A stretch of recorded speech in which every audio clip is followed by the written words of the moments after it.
हाथ जोड़ करके खड़ी है, भगवान का दर्शन कर रही है और कहती है मैंने सुना था कि आप कृपालु हैं, आप दयालु हैं, आप अकारण करुणा वरुणालय हैं, लेकिन आज मैं अपने आंखों से देख रही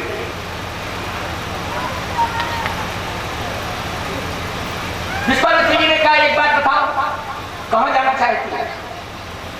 यही रहना चाहती हो कि और कहीं जाना चाहती हो? बोलो। लक्ष्मण जी बोले 5:15 बज गए, कल भेजना जहां भेजना हो। अब जो जनता प्रवचन सुन रही है उसको तो जाने दो।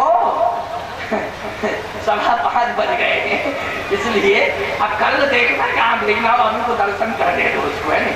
इसलिए दर्शन कर रही है कि दर्शन करने दो, आप भी दर्शन करो और कीर्तन करो, इसके बाद प्रसाद लेकर के प्रस्थान करो। कल समय से आओ। फिर कल राम विवाह की चर्चा होगी। कल कौन सी चर्चा होगी? श्री सीताराम जी का विवाह है, इसलिए श्री सीताराम जी का कल विवाह होगा। कल विशेष तैयारी के साथ आप आना श्री सीताराम जी के विवाह महोत्सव में, क्योंकि नित्य सिय राम सुजान सुनई कथा इतिहास सब आगम निगम पुराण। यज्ञ के बाद कथा होती कि नहीं होती? बोलो। जहाँ जहाँ यज्ञ होते हैं उसके बाद प्रवचन होता है। ये भी तो यज्ञ ही है, ज्ञान यज्ञ है। बोलो, है कि नहीं? एक होमात्मक यज्ञ होता है, एक ज्ञान यज्ञ होता है। तो हमारे शीतल प्रसाद जी कौन सा यज्ञ कर रहे हैं? बोलो जल्दी। ज्ञान यज्ञ। बोलो, ज्ञान यज्ञ है कि नहीं? यही है ज्ञान यज्ञ। ये जिस पर हम बैठे हैं यही है इस यज्ञ की वेदी। क्यों भाई? है ना? जिस पर हम बैठे हैं ये है यज्ञ की वेदी। सावधान! प्रयाग के यज्ञ को नष्ट करने के लिए कोई राक्षस नहीं आया। चित्रकूट में जो यज्ञ हुआ उस यज्ञ को नष्ट करने के लिए कोई राक्षस नहीं आया। वशिष्ठ ने अयोध्या में यज्ञ किया, वशिष्ठ के यज्ञ को नष्ट करने के लिए कोई राक्षस नहीं आया। अच्छा, जिस समय वशिष्ठ जी यज्ञ कर रहे थे उसी समय तो विश्वामित्र यज्ञ कर रहे थे। बोलो, कर रहे थे कि नहीं कर रहे थे? उसी समय हो रहा था ना, क्योंकि पहले से यज्ञ हो रहा था। तो प्रभु अब तरु हरण नहीं भारा, तब विश्वामित्र जी को पता चला कि भगवान का अवतार हो गया, तभी तो लेने पहुंचे, लेकिन यज्ञ कर रहे थे। अब सोचो, वशिष्ठ का यज्ञ कोई नष्ट कर पाया? क्यों नहीं कर पाया नष्ट? विश्वामित्र का यज्ञ क्यों नष्ट हो रहा है बार बार? कमी है, कमी। क्या कमी है? अब इसको समझ लो। हमारे यहाँ खड विकार है नहीं? कितने विकार हैं? खड विकार, काम, क्रोध, लोभ, मोह, मद, मत्सर। बोलो, है ये खड विकार कि नहीं? अब ये खड विकार यदि जीवन से दूर हो जाए तो जीवात्मा महात्मा बन जाता है। क्या बन जाता है जीवात्मा? महात्मा। तुलसीदास जी भी प्रार्थना कर रहे हैं भगवान से, क्या? हे प्रभु, मम हृदय भवन प्रभु तोरा, तहाँ आए बसे बहु चोरा। मेरे हृदय में जहां आपका घर है, मैंने अपने हृदय को आपका घर बनाया है, आपका भवन बनाया है, आपको सदा इसमें रखने के लिए। लेकिन आज हमने देखा कि आप नहीं थे। क्यों? किसी ने कब्जा कर लिया। कहे किसने कब्जा कर लिया है? तुलसीदास जी बोले, बनाया था आपके लिए भवन, लेकिन आपको बिठा नहीं पाया, कब्जा पहले ही हो गया। बनाया था आपके लिए हृदय, लेकिन कब्जा हो गया, आपको बिठा नहीं पाया। किसने कब्जा किया? कहे मन हृदय भवन प्रभु तोरा, तहाँ आए बसे बहु चोरा। इसमें चोर घुस गए। चोर? कौन से चोर? तुलसीदास जी बोले, काम, क्रोध, लोभ, मत्सर, ये सब इसमें घुस गए। अब हे प्रभु ये भाग नहीं रहे हैं, आपकी कृपा अगर हो जाए तो ये भाग जाए और नहीं भागेंगे तो हे प्रभु आप इस हृदय को स्वीकार नहीं करेंगे, इसलिए ये भागेंगे कैसे प्रभु, इनको भगाओ, इनको भगाओ। भगवान ने कहा अच्छा अच्छा अच्छा, सोचो जरा, अगर बाहर से लुटेरे, चोर, डकैत, आतंकवादी, राक्षस आक्रमण करें तो हम बाण से या बंदूक की गोली से उन्हें मार सकते हैं, बोलो भाई, मार सकते कि नहीं? लेकिन हमारे हृदय के अंदर ही घुसे तो फिर बंदूक से मारे, लो भाई, अगर बंदूक से हम उन्हें मार रहे हैं तो हम मर रहे हैं कि नहीं मर रहे, बोलो भाई। फिर इन्हें कैसे दूर किया जा सकता, इन्हें कैसे मारा जा सकता है? तो याद रखना, भगवान कहते हैं एक ही उपाय है, जैसे बाहर से यदि राक्षस आक्रमण करते हैं तो उन्हें बंदूक की गोली से मारा जा सकता है, लेकिन अंदर जो राक्षस बैठे हैं उनको मारने के लिए बंदूक की गोली की जरूरत नहीं है, बल्कि संतों की बोली की जरूरत है, संत वाणी की जरूरत है। संत वाणी से ही यह सब दूर हो सकते हैं, बोलो हो सकते कि नहीं? संत वाणी से। तो सावधानी से हमारी बात सुनना, विश्वामित्र जी के अंदर काम, क्रोध, लोभ, मोह, मद, मत्सर, ये 6 विकार हैं, और वशिष्ठ जी के अंदर काम भी नहीं है, क्रोध भी नहीं है, लोभ भी नहीं है, मोह भी नहीं है, मद भी नहीं है, मत्सर भी नहीं। क्यों भाई? ये सब दूर है, कोसों दूर। और विश्वामित्र जी काम, अच्छा बोलो भाई, राजपाट छोड़ के आए, पत्नी पुत्र छोड़ के आए, भजन किया, तपस्या। शकुंतला किससे पैदा हुई? बोलो भाई, सोचने की बात। तपस्या कर रहे थे उसी समय शकुंतला पैदा हुई कि नहीं हुई? मेनका से। अगर शकुंतला का जन्म होता है तो काम की प्रबलता है कि नहीं? एक उदाहरण, क्रोध, वशिष्ठ के 100 बेटे मार डाले, किसमें मारे 100 बेटे? बोलो। जब व्यक्ति क्रोध में आता है तभी तो ऐसा निर्णय लेता है, बिना क्रोध के कोई किसी की हत्या करता है? 100 बेटे विश्वामित्र ने वशिष्ठ के मारे। क्या है ये? नंदिनी को जबरदस्ती लेना चाहते हैं, ये लोभ है। बोलो, लेना चाहते हैं नंदिनी को कि नहीं? क्या है ये? है लोभ कि नहीं? और ब्रह्मर्षि की उपाधि मुझे मिल जाए, ये ब्रह्मर्षि पद के लिए मोह है कि नहीं? बोलो, क्या है ये? कि हमें ये पद मिल जाए, तो पद मिल जाए तो पद के प्रति मोह है कि नहीं? राजर्षि से ब्रह्मर्षि बनना चाहते हैं कि नहीं बनना चाहते? और ब्रह्मर्षि बनने के लिए ही इतना बड़ा तांडव रचा कि नहीं रचा? तो इसका मतलब है कि ब्रह्मर्षि पद के प्रति उनका मोह है। बोलो, है मोह कि नहीं? काम, क्रोध, लोभ और मोह, मद, अभिमान। अभिमान क्या है? अभिमान ये है कि मैं यह सब लेके रहूंगा, मुझ में ये क्षमता है, ताकत है, और मैं ये सब करके दिखाऊंगा, मैं ऐसा करके ही रहूंगा। तो मैं का मतलब क्या हुआ? बोलो, मैं का मतलब क्या है? मैं मानी अभिमान, अभिमान मानी मद, मैं मानी मद।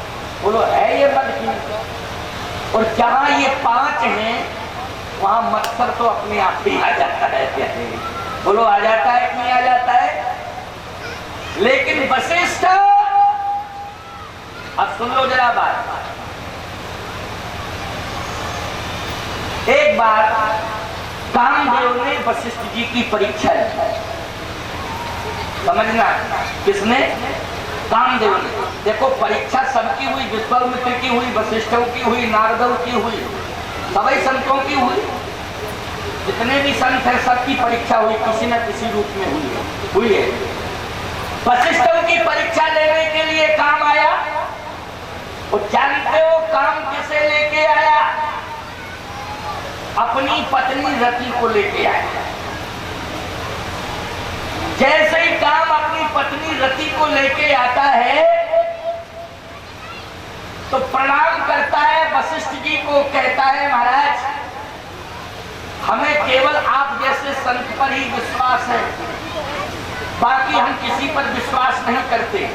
और आप संत भी अच्छे हैं और निश्चित है कि आप कृपालु और दयालु भी हैं।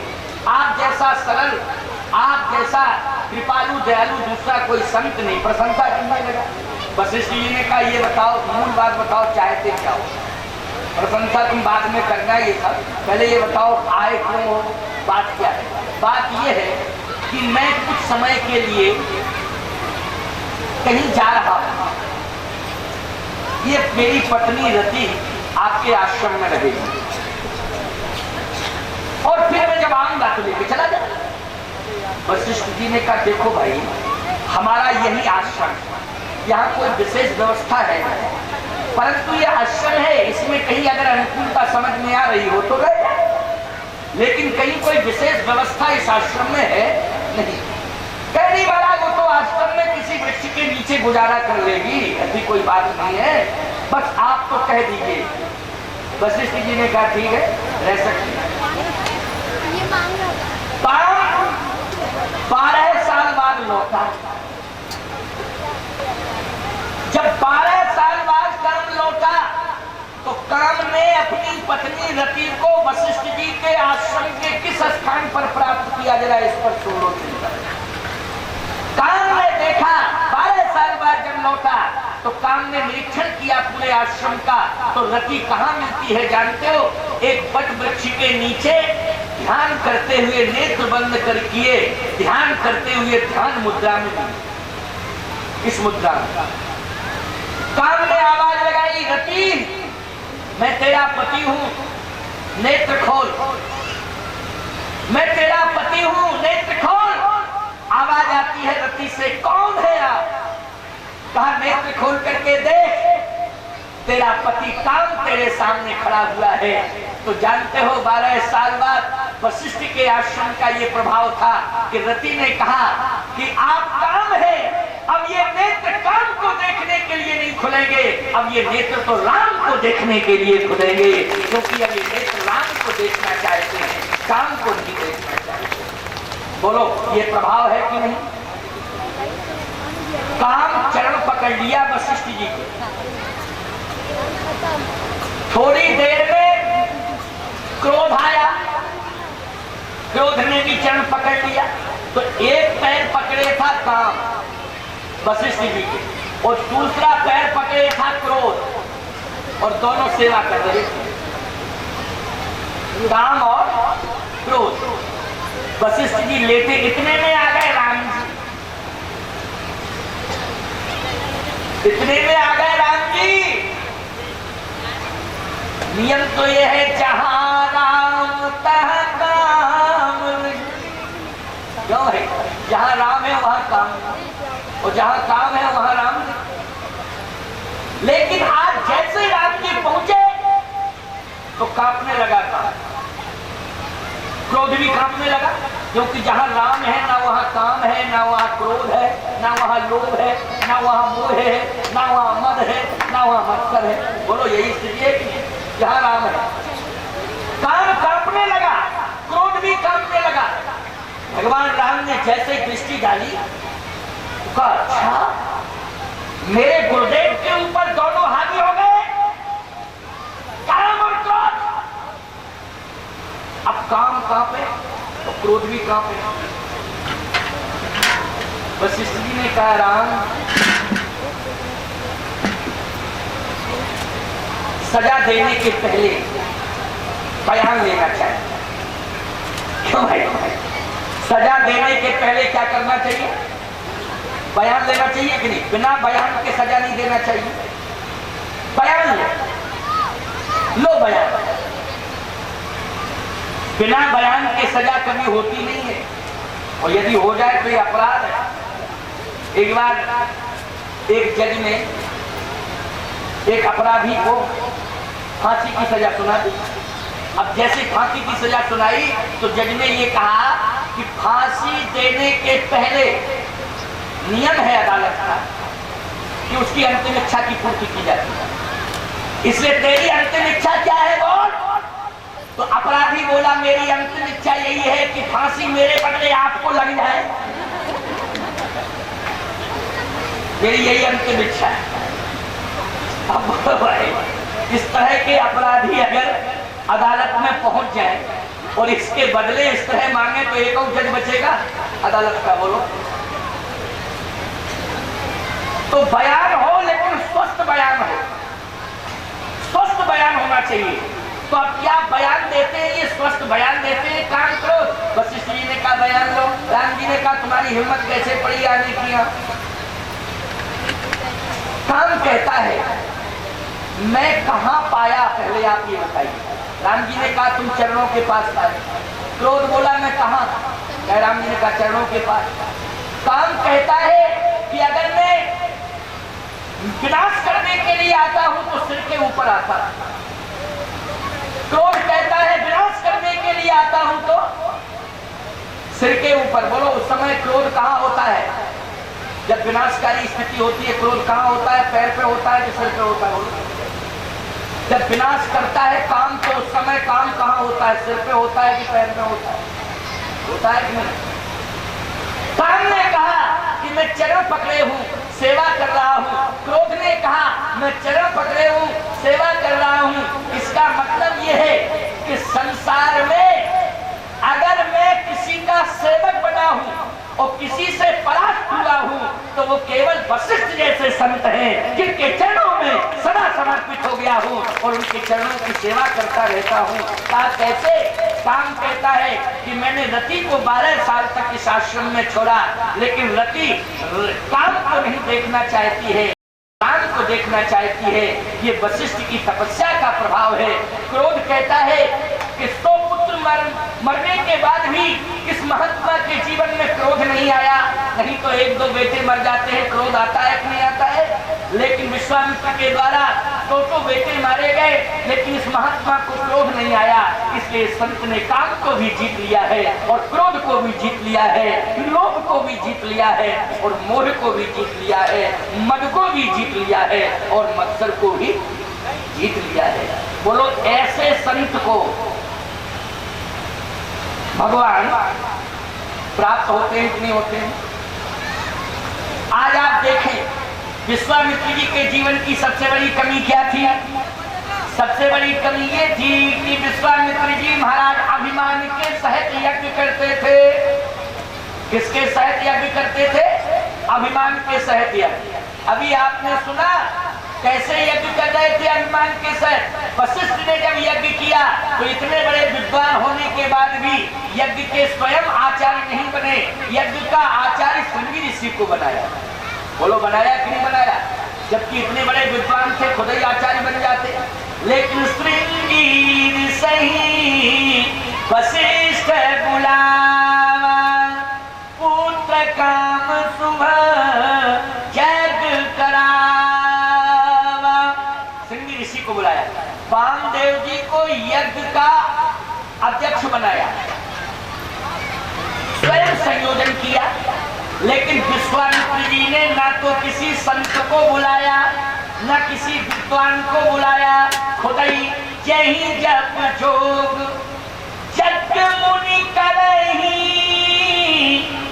तो जब यज्ञ मुनि करही तो अति मारीच स्वभाव डरही। बोलो भाई, अकेले यज्ञ कर रहे हैं इसलिए डरही। बोलो डरही।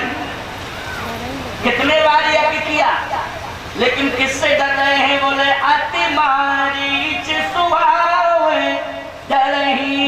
हाथ में लिए साकिल और जैसे ही मंत्र के माध्यम से स्वाहा कहने वाले हैं तो स्वाहा कह के कहां देख रहे हैं? ये हवन कुंड में नहीं देख रहे। जैसे कि स्वाहा देख रहे हैं तो मारी तो सुबाहु को नहीं आ रहा है, तो बोलो भाई भय है कि नहीं? मारी सुबाहु का भय। निर्भय यज्ञ तो तब हुआ जब भगवान राम पहुंच गए, तब निर्भय हुआ। राम के पहले भय से यज्ञ हुआ कि नहीं हुआ? क्यों हुआ यज्ञ भय से? इसलिए कि जहां पर अभिमान होता है वहां भगवान नहीं होता, और जहां भगवान नहीं होता है वहां भय होता है। बोलो होता है कि नहीं होता है? और जहां पर भगवान होता है वहां व्यक्ति निर्भय हो जाता है।